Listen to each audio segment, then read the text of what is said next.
2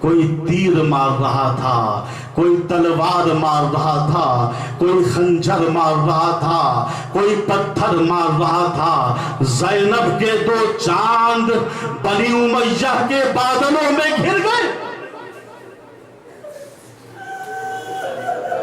اثنائے جنگ میں چھوٹا شہزادہ محمد زخمی ہو گیا، اس نے بڑے بھائی کو مدد کے لیے بلایا، آؤ آگے بڑھے، چھوٹے بھائی کو سنبھال رہے تھے، ایک شقی کو موقع مل گیا، بڑے بھائی کے سر پہ بھی بھرپور تلوار کا وار کر دیا۔ زینب کے دونوں چاند پشت فرس سے زمین کی طرف چلے، آواز دی ماموں جان ہماری مدد کیجئے۔ ایک طرف سے حسین دوڑے، ایک طرف سے عباس دوڑے، ایک کا لاشا حسین نے اٹھایا، ایک کا لاشا عباس نے اٹھایا، در خیمے کی طرف آ رہے عزاداروں۔ روایتیں کہتی ہیں کربلا کے میدان میں جب کسی شہید کا لاشا آتا تھا تو زینب آگے بڑھ کے استقبال کرتی تھی۔ جب حبیب کا لاشا آیا تو زینب نے آگے بڑھ کے استقبال کیا، زہیر کا لاشا آیا تو زینب نے آگے بڑھ کے استقبال کیا، قاسم کا لاشا آیا تو زینب نے آگے بڑھ کے استقبال کیا۔ لیکن عزاداروں، جب اون محمد کی لاشیں آئی ہیں تو زینب کا کہیں پتہ نہیں ہے، بیبیاں زینب کو تلاش کر رہی ہیں۔ رباب کی نگاہ خیمے کے گوشے میں گئی، کیا دیکھا؟ ثانیہ زہرا سجدہ شکر میں کہہ رہی ہے، اے پروردگار تیرا شکر ہے، میرے بچے اسلام کے کام آ گئے۔